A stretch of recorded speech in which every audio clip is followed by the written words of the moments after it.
Ya,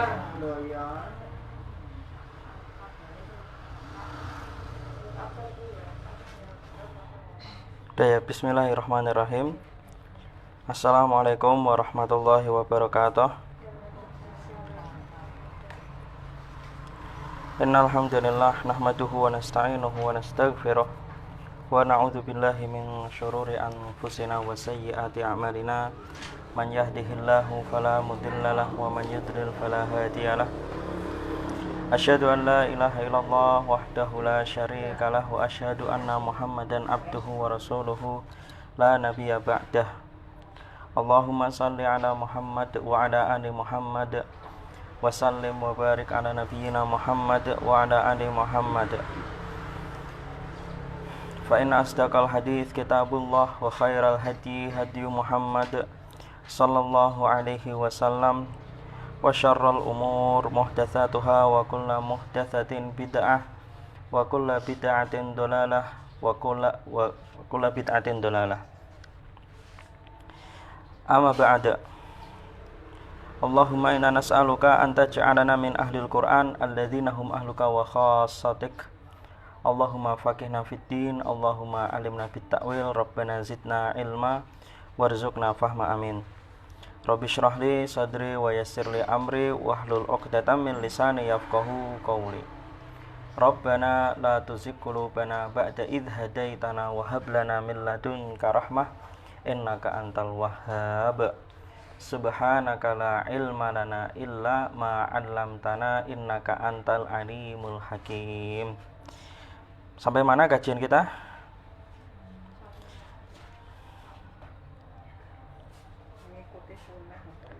Pembahasan tentang makna tauhid. Makna pembahasan kita tentang keutamaan tauhid, fadlu tauhid. Pembahasan kita tentang hadis qudsi. Hadis qudsi. Pembahasan kita tentang hadis qudsi, hadis firman Allah Subhanahu wa ta'ala. Hadis qudsi, hadis firman Allah Subhanahu wa ta'ala yang membahas tentang hadis qudsi ini yang kita bahas, hadis qudsi yang membahas tentang fadilah tauhid, keutamaan tauhid. Kemarin sudah kita bahas maknanya, makna tauhid kan itu. Yang dimaksud tauhid banyak kan itu. Makna tauhid ini yang terkandung di dalam tauhid kan itu. Maknanya diantaranya kemarin terutama beribadah kan itu. Yang dimaksud tauhid adalah beribadah semata untuk Allah Subhanahu wa ta'ala. Kemudian yang dimaksud tauhid itu mengingkari tauhid. Nah, ya kan? Jadi kalau hanya ibadah tanpa pengingkaran terhadap tauhid, yaitu bukan ibadah kan itu. Ya harus ada mengingkari tauhid. Tauhid ya, mengingkari, kemarin sudah kita bahas maknanya tauhid itu. Macam-macam kan itu, ada syaitan, penyihir, dukun, kemudian setiap yang disembah selain Allah, kemudian hukum selain Allah, atau orang yang berhukum dengan hukum selain Allah. Mari kita bahas. Kemudian juga yang dimaksud tauhid ini juga artinya iman kan itu, sudah kita kaji. Kemudian yang dimaksud tauhid itu bersih dari syirik dan mengikuti sunnah kan itu. Jadi beribadah saja, kalau ibadahnya tidak mengikuti sunnah, ya percuma, tidak disebut ibadah. Akhirnya kalau tidak mengikuti sunnah, disebutnya bukan ibadah, tapi bid'ah kan itu. Udah. Sampai situ kemarin.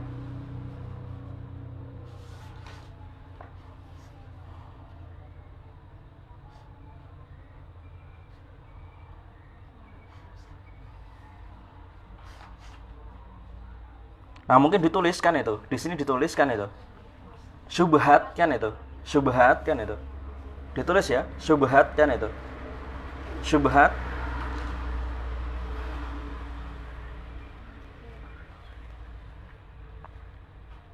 Syubhat itu artinya sesuatu yang disangka, kadang disangka baik kan itu, tapi sebenarnya salah kan itu.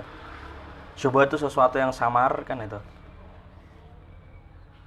Kadang disangka salah tapi malah sebenarnya benar kan itu. Syubhat kan itu.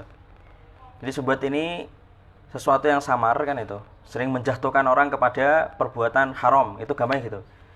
Perkara syubhat itu perkara samar,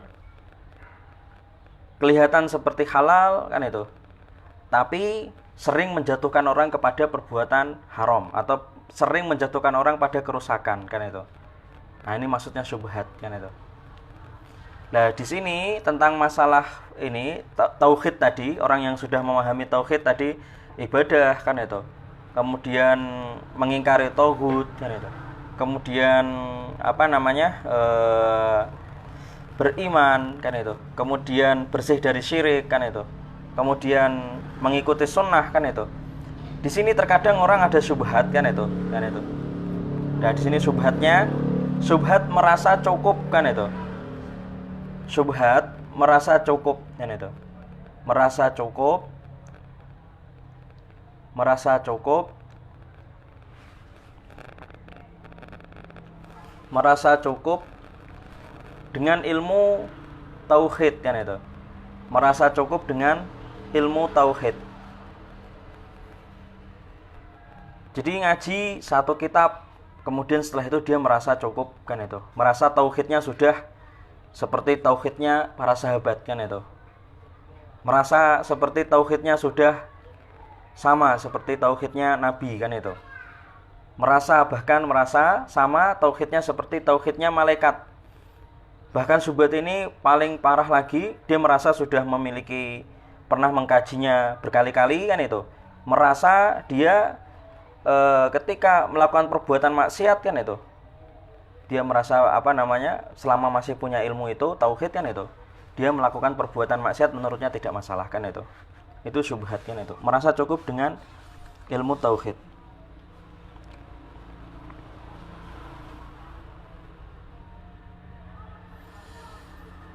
Jadi belajar tauhid kan itu nggak cukup dengan satu kali kan itu, satu kitab, satu kali pertemuan kan itu, harus terus kan itu. Kemudian dakwah yang paling utama itu adalah tauhid kan itu. Mungkin ditulis juga kan itu. Dakwah yang paling utama adalah dakwah yang paling utama tauhid kan itu.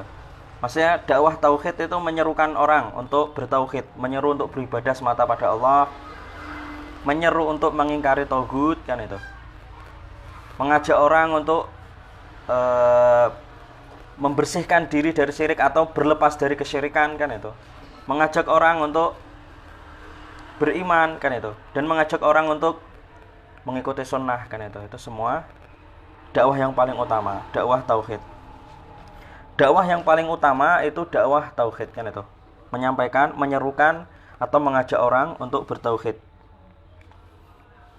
Begitupun pendidikan, tarbiyah, semua yang paling utama tauhid kan itu, sama saja kan itu. Dan tadi intinya tidak boleh merasa cukup kan itu. Harus diulang-ulang belajar tauhid ini sampai akhir hayat kan itu. Sampai akhir hayat, sampai kembali kepada Allah dalam kondisi muwahhid kan itu. Kemudian ditulis lagi kitab yang paling utama kan itu. Kitab yang paling utama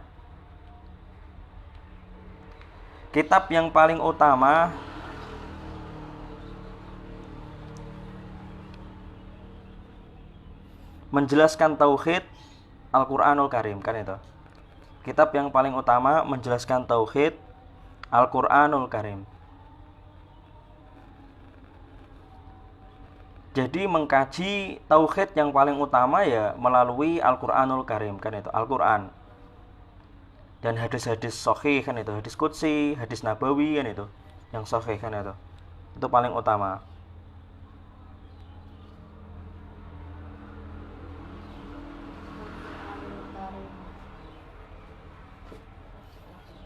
Kitab yang paling utama untuk menguatkan tauhid, untuk memahami tauhid, untuk menjelaskan tauhid adalah kitab Al-Qur'anul Karim kan itu.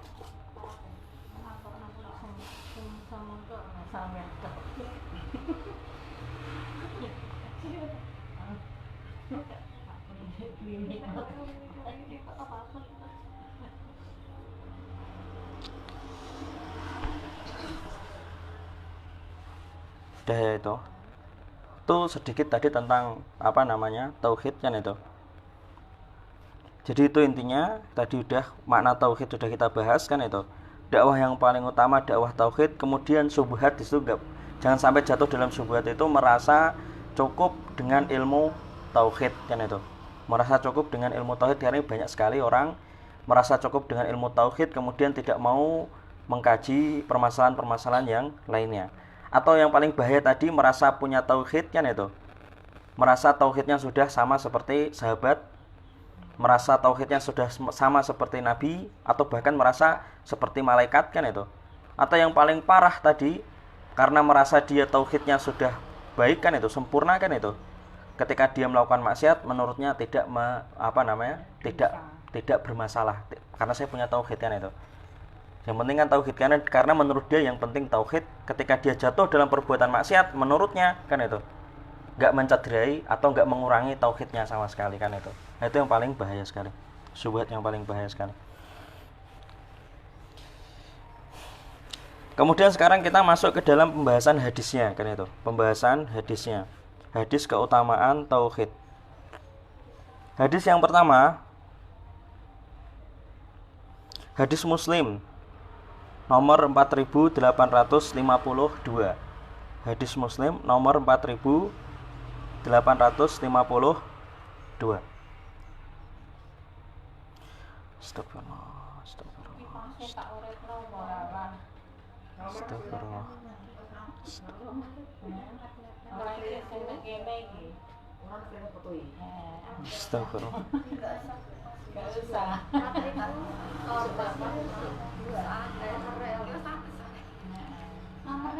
Nomor 4852.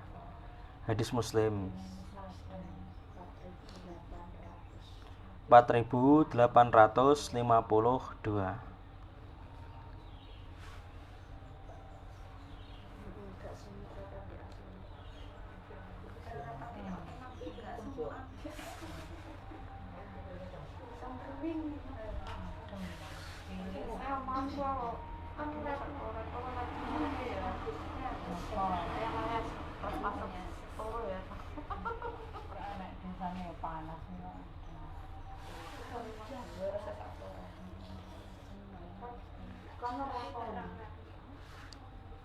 Ditulis ya hadisnya ya. Rasulullah sallallahu alaihi wasallam bersabda, an Abi Dzarrin qala Rasulullah sallallahu alaihi wasallam. Rasulullah sallallahu alaihi wasallam bersabda,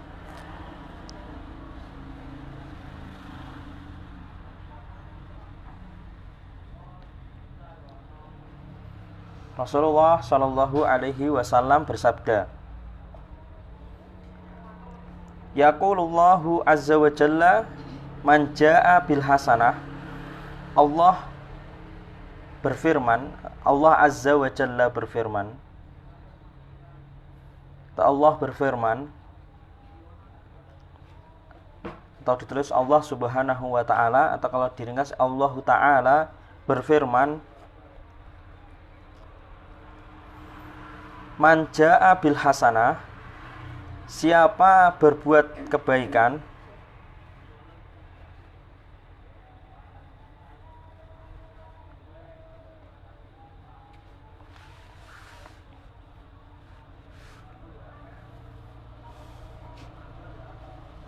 falahu asyru amsalihha wa azid, maka baginya 10 kebaikan. Barang siapa yang berbuat kebaikan, maka baginya 10 kebaikan yang semisalnya.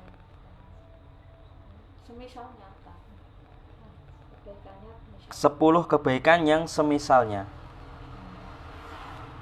Falahu asyru amsalihha, maka baginya 10 kebaikan yang semisalnya.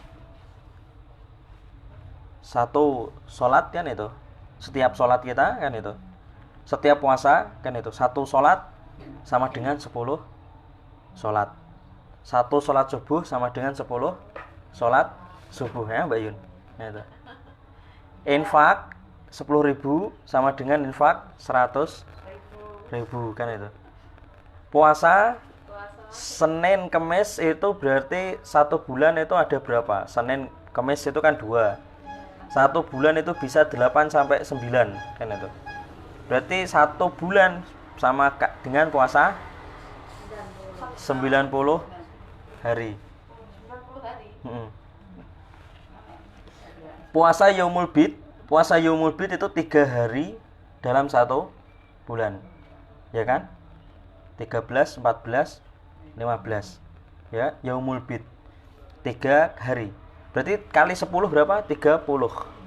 Jadi puasa Yaumul Bid itu sama seperti jenengan puasa 30 hari. Ayyamul Bid kan itu. Puasa Yaumul Bid, Ayyamul Bid kan itu. 3 hari itu berarti kalau dikali 10 kan ini tadi jelaskan manja bil hasanah falahu asyru amsalihha wa azid.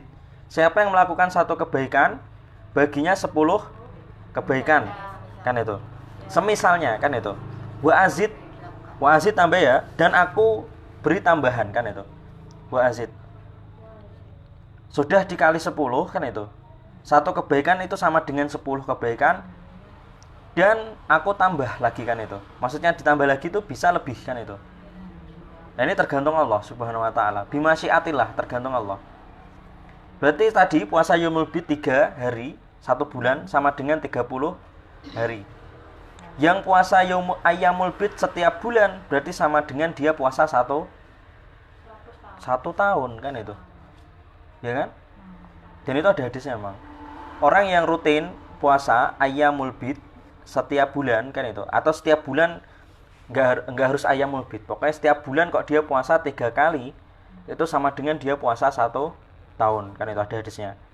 Jadi enggak harus Ayyamul Bid kan itu. Bisa Senin Kamis, bisa Ayyamul Bid, bisa puasa Daud kan itu. Pokoknya 1 bulan 3 kali kan itu. Itu sama dengan seperti puasa 1 tahun. Bener enggak kan itu? Tadi kan 3 kali 10 30. 30 hari, 30 hari, 30 hari sampai 12 bulan kan berarti 1 tahun kan itu. Lanjutnya hadisnya, wa man jaa bisayyi'ah, ini kebaikan Allah Subhanahu wa taala. Bentuk kasih sayang Allah Subhanahu wa taala seperti ini. Yang dimaksud rahmat itu seperti ini. Betapa peluang kita itu untuk masuk surga itu maksudnya diberi peluang besar gitu istilahnya kan itu. Kemurahan ini Allah Subhanahu wa taala. Tapi banyak yang gagal kan itu. Karena banyak sekali di ayat Al-Qur'an itu kebanyakan kalian tuh fasik kan itu. Kebanyakan kalian itu malah gitu kan itu. Wa man jaa bisayyi'ah, barang siapa yang berbuat keburukan, lanjutan hadisnya ya. Siapa yang berbuat keburukan atau satu keburukan, wa man jaa bisayyi'ah, siapa yang berbuat satu keburukan. Ya, ini betapa baiknya Allah Subhanahu wa taala di sini, betapa sayangnya Allah Subhanahu wa taala terhadap hambanya di sini. Siapa yang melakukan atau yang berbuat satu keburukan, fajazauhu sayyi'ah mithluha au aghfir kan itu. Maka balasannya satu keburukan kan itu. Ya kan? Kebaikan kali 10 dan bisa lebih kan itu. Lebih itu maksudnya apa? Ditafsirkan. Lebih itu tafsirnya contoh di surat Al-Baqarah itu ada kan itu. Sampai dikali 7 kemudian sampai dikali 700 100 kan itu. Sedekah itu. Nah, sampai tak terhingga kan itu ada.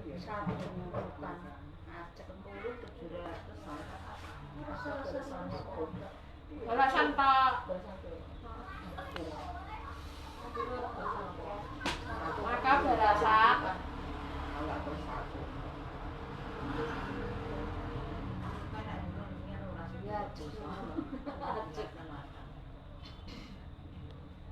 niat baik.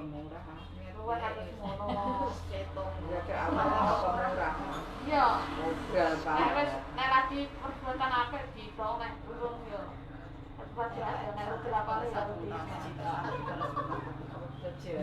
Nah, di surat Al-Baqarah ayat 261 itu dijelaskan. Al-Baqarah ayat 261 itu menjelaskan Belum, hadisnya belum selesai. Hadisnya belum selesai. Ini saya jelaskan tadi yang Allah satu kebaikan dibalas dengan 10 kebaikan kan itu. Dan saya tambahkan itu. Aku tambah ini misalnya seperti di surat Al-Baqarah 261 kan itu. Al-Baqarah ayat 261. Al-Baqarah 261 ini menjelaskan tentang balasan kan itu Allah Subhanahu wa taala. Menjelaskan tentang balasan Allah kan itu, atau kalimat yang tadi aku tambah lagi kan itu. Maksud yang aku tambah lagi itu dijelaskan misal seperti di ayat ini, surat Al-Baqarah ayat 261. Matsalul ladzina yunfikuna, perumpamaan orang yang infak, yunfikuna amwalahum, perumpamaan orang yang mengeluarkan hartanya kan itu, harta mereka fi sabilillah, jalan Allah Subhanahu wa taala. Kama sali habbah, seperti orang yang itu diumpamakan seperti biji habbah. Ambatat, tumbuh biji, tadinya biji atau benih kan itu. Jadi sab'a sanabil, menjadi 7 cabang kan itu. Fi kulli sumbulatin mi'atu habbah. Di setiap cabangnya kan itu menjadi 100 kan itu. Ya kan? Benih keluar jadi 7 cabang. Dah 7 kan itu. Setiap cabang itu ada 100, berarti 100 kali 7, 700 kan itu. Wallahu yudha'ifu liman yasha kan itu. Dan Allah kan itu yudha'ifu, melipatkan siapa yang dikehendaki. Yudha'ifu, memberi kelipatan kan itu, balasan li kepada siapa yang dikehendaki kan itu. Liman yasha kan itu. Wallahu wasi'un alim. Dan ada ayat yang lain juga, hingga tak terhingga kan itu. Hadis kan itu. Di hadis yang lain juga dijelaskan kan itu. Di hadis itu dijelaskan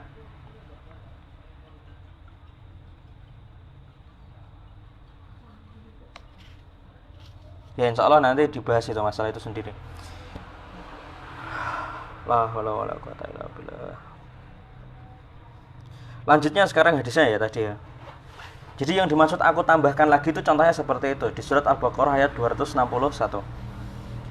Lanjut hadisnya, wa man jaa bisayyi'ah, siapa yang berbuat satu keburukan, fajazauhu sayyi'atun mithluha au akfir, maka balasannya adalah satu keburukan yang serupa kan itu. Satu keburukan yang serupa.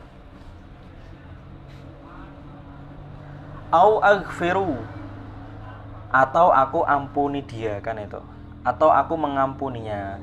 Nah, ini kan bentuk rahmat Allah Subhanahu wa taala seperti ini kan itu. Jadi ketika kita berdosa itu belum tentu dihukum Allah Subhanahu wa taala. Masih punya kesempatan Allah memberi ampunan. Kita masih memiliki kesempatan bisa diampuni oleh Allah. Tapi kita nggak boleh memutlakan terus pasti diampuni Allah, itu nggak bisa kan itu. Ya kita tepatnya kan itu bimasyiatillah, itu mengkehendak Allah. Tapi kita husnudzon, harus nggak boleh berprasangka buruk kan itu. Nggak boleh berprasangka buruk pada Allah.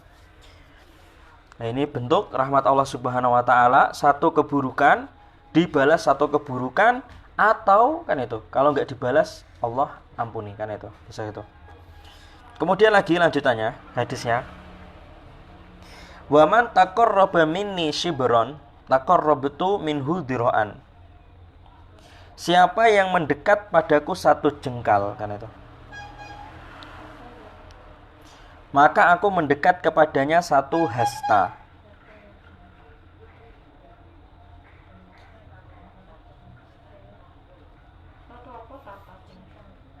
Siapa yang mendekat kepadaku satu jengkal, maka aku mendekat kepadanya satu hasta. Maksudnya itu, maknanya itu Allah lebih banyak gitu istilahnya. Karena sejengkal ini kan dikit kan itu. Kalau kita meluangkan waktu untuk Allah sedikit kan itu, misal gitu kan. Kita kalau meluangkan waktu untuk ibadah sedikit, sholat itu kan sedikit ya, nggak sampai 10 menit. Apalagi perempuan kalau nggak jamaah di masjid kan itu, cuma bentar kan itu. Kalau kita meluangkan waktu sedikit, Allah membalasnya lebih banyak gitu. Gitu istilahnya gitu. Paham? Maksudnya ini hadis itu gitu. Man taqarraba minni shibron taqarrabtu minhu dira'an. Siapa yang mendekat padaku satu jengkal kan itu, aku akan mendekat padanya satu hasta. Lebih banyak gitu istilahnya kan itu. Allah lebih banyak membalasnya kan itu.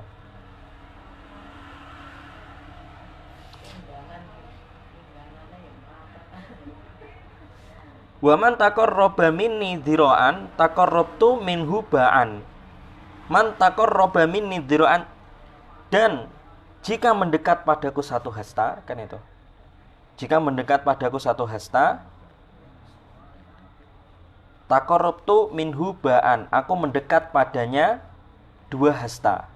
Ba'an itu sebenarnya segini, ba'an kan itu. Gini, ba'an kan itu. Jadi kalau kita mendekat pada Allah satu hasta, Allah lebih banyak kan itu. Maksudnya gitu. Gitu. Maksudnya gitu. Diroan itu satu hasta kan itu. Ba'an berarti dua hasta kan itu. Ya intinya ini satu hasta.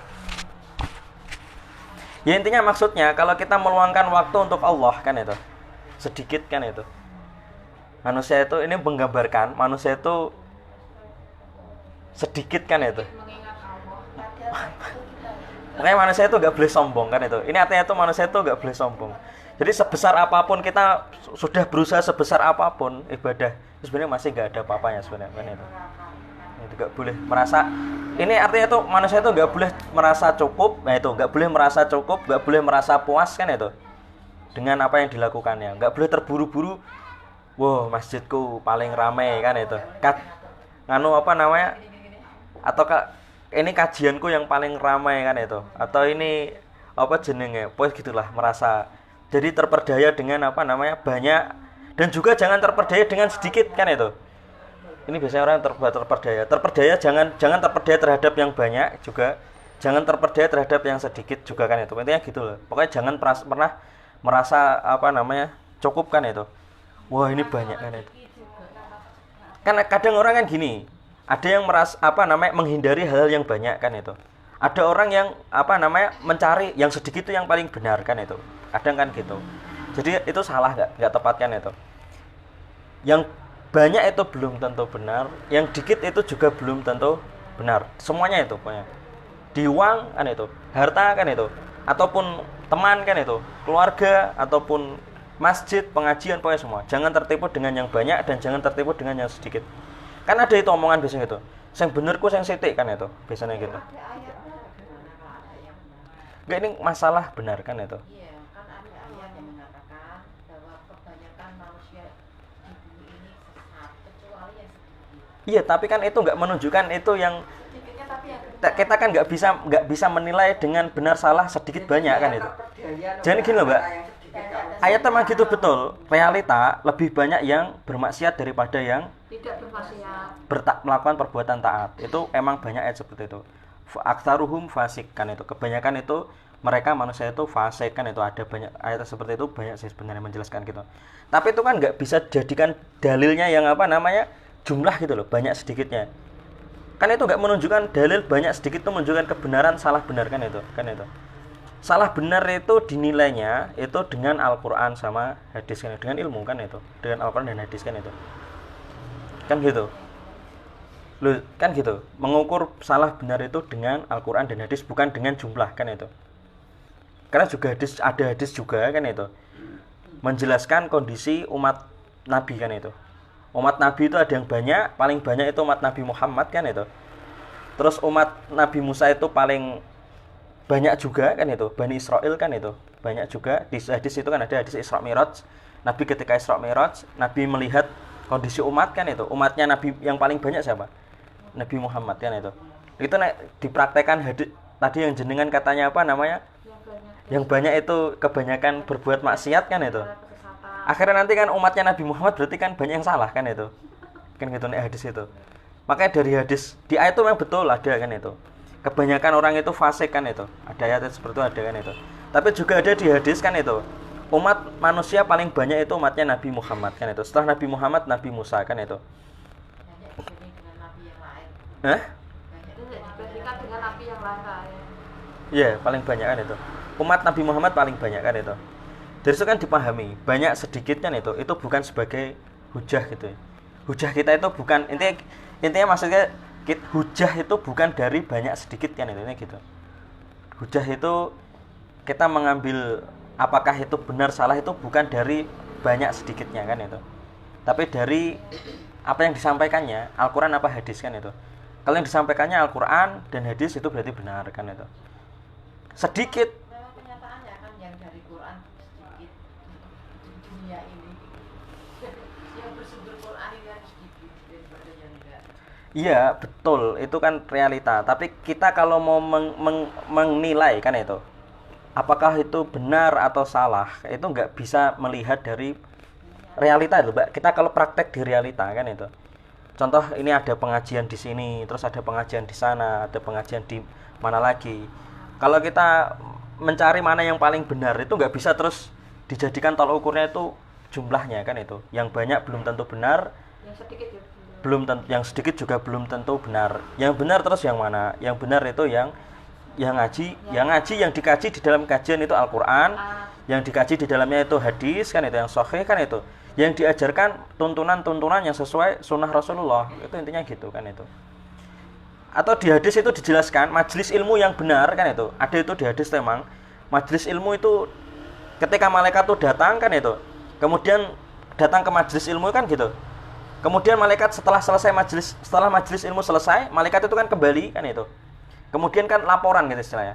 Ditanya oleh Allah Subhanahu wa taala, mereka melakukan apa saja di majelis ilmu. Nah, itu di hadis itu jelas itu, di hadis itu. Hadis tentang fadilah majelis ilmu. Yang dilakukan apa saja? Mensucikan Allah kan itu. Majelis ilmu yang benar itu ini loh. Di dalam majelis ilmu itu membahas mensucikan Allah. Itu di hadis itu jelaskan. Di majelis itu mereka ngapain? Apa yang dilakukan mereka di majelis ilmu? Selain mensucikan Allah kan itu. Memohon ampunan Allah kan itu. Maksudnya apa? Ngaji itu pengen berhenti dari perbuatan-perbuatan maksiat atau pengen tahu yang salah mana kemudian segera diperbaiki kan gitu. Tujuan ngajinya gitu, mencari mana yang kalau dia salah kan itu segera bertobat kan itu. Nah, ini kajian yang benar. Kok ngaji kok malah ribanya semakin ayam kan itu. Yang maksiat semakin ayam kan itu. Enggak selesai-selesai maksiatnya ya berarti ngajinya bermasalah kan gitu kan itu. Orang ngaji itu, cari tempat kajian itu tujuan ngaji selain tadi loh, selain ingin mengenal Allah, selain ingin dekat kepada Allah, selain ingin memperbarui iman, tujuan ngaji itu ampunan, mencari ampunan. Kalau saya masih kerja di haram kan itu, pengen berhenti haram kan itu, pengen berhenti dari pekerjaan haram kan nggak terus bisa berhenti kan itu. Gimana caranya? Ya datang ke pengajian, mendengarkan nasihat-nasihat lama-lama nanti berhenti sendiri dari perkara yang haram kan itu. Kok ngaji di situ kok malah semakin ayem kerja haramnya, berarti ngajinya nggak benar kan itu. Ngaji yang beneran majelis itu mensucikan Allah. Di dalam majelis itu ingin mendapatkan ampunan Allah. Kemudian lagi kan itu, di dalam majelis itu mencari doa kan itu. Untuk memohonkan doanya kan itu. Jadi di kajian itu berdoa, ada mensucikan Allah, memohon ampunan pada Allah, doa-doa. Kemudian yang terakhir mengingatkan surga. Jadi datang ke kajian itu pulang pengen masuk surga, tambah semangat ingin beribadah, beramal soleh kan itu, pengen melakukan amalan baik kan itu. Karena ini mengingatkan tentang surga, pengen masuk surga, meningkatkan keinginan kita pengen berharap masuk surga. Dan mengingatkan kan itu takut masuk neraka. Jadi mengingatkan ada surga juga ada neraka. Jadi kalau yang ngaji cuma yang diingatkan surga-surga tok, fadilah-fadilah tok kan itu, tanpa mengingatkan yang neraka, ancaman kan itu. Nah ini nggak benar juga kan itu. Kalau ngaji cuma yang mengingatkan yang baik yang enak-enak tok kan itu juga nggak bagus kan itu. Yang ngaji ini intinya ini kan itu. Kemudian yang terakhir tuh di hadis itu kan itu. Ya Mbak. Yang terakhir di hadis itu kan itu. Dijelaskan di hadis itu. Ya Mbak, bentar Mbak ya. Di majelis itu yang terakhir ada yang datang ke kajian kan itu. Ada orang yang datang ke kajian tapi nggak niat ngaji kan itu. Jadi orang datang ke kajian itu ada yang niat cari tadi mendekatkan diri pada Allah, pengen mengenal Allah. Ada yang mencari pengen mendapatkan ampunan Allah, ada yang mencari dia memiliki hajat kan itu. Doa kan itu. Mencari apa namanya keberkahan majelis tersebut. Ada yang mencari tadi kan itu, mengingatkan tentang surga, mengingatkan tentang neraka. Yang terakhir itu ada yang enggak niat ngaji kan itu. Datang ke kajian, enggak niat ngaji kan itu. Terus malaikat itu protes kan itu. Malaikat itu protes pada Allah. Dan ini hadis qudsi insyaallah kapan-kapan juga kita bahas di sini. Malaikat itu protes kan itu. Ya Allah kan itu. Dia datang ke kajian kan itu. Gak pengen cari apa-apa kan itu. Gak pengen cari ilmu kan itu. Pokoknya gak niat kan itu. Pokoknya malaikat ini protes kan itu. Masa dia dapat ampunan juga, dapat rahmat juga kan itu.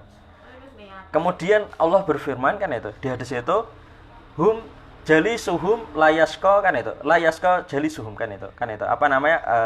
Kurang lebih kan itu. Maknanya itu majelis ilmu kan itu. Majelis ilmu itu mereka itu duduknya mereka itu tidak merugikan siapa saja. Jadi siapa yang maksudnya apa namanya?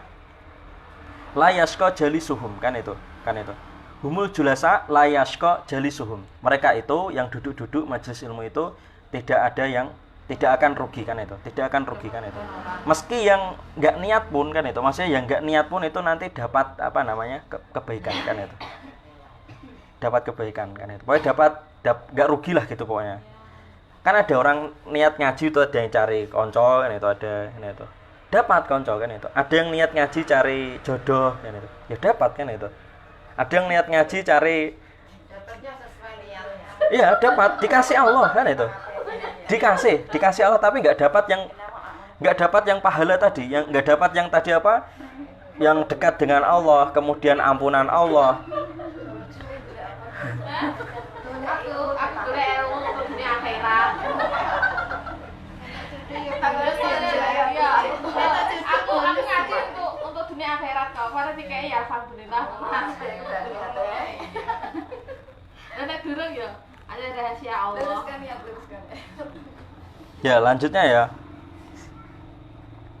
Tapi kok nganu ya tapi ya ceritanya Hasan Al-Basri ketika dia mendapatkan murid banyak malah dia bertanya-tanya, dia merasa apa salah saya apa dosa saya kok kalau saya jadi banyak nggak seperti biasa.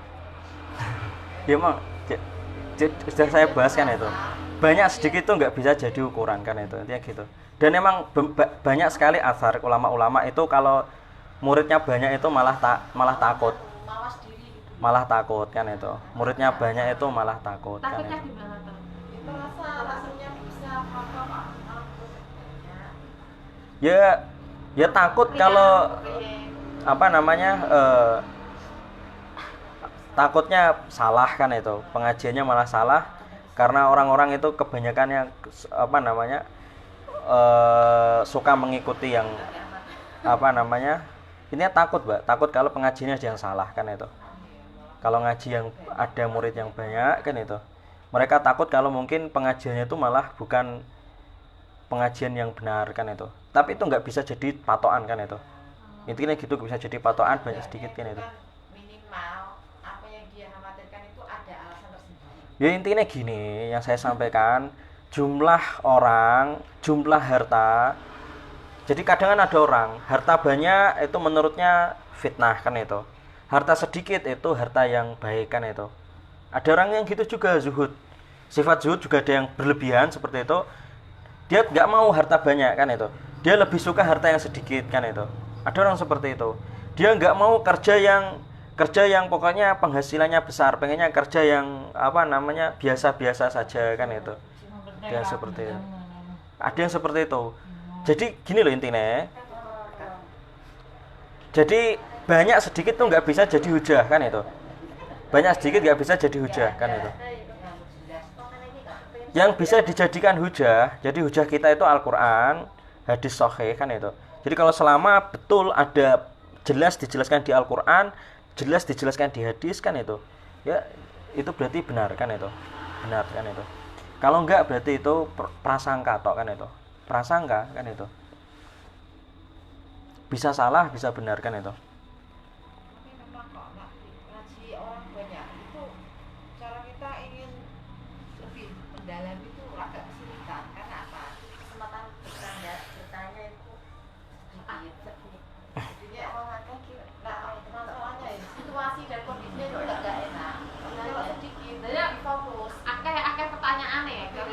mate dadi iku. Akeh ra ngene dong. Iya, mesti ape tanya iku lho, dadi kan. Kalau banyak ada. Ya, Ora iso ngono. Ape tanya iku lho maksudnya.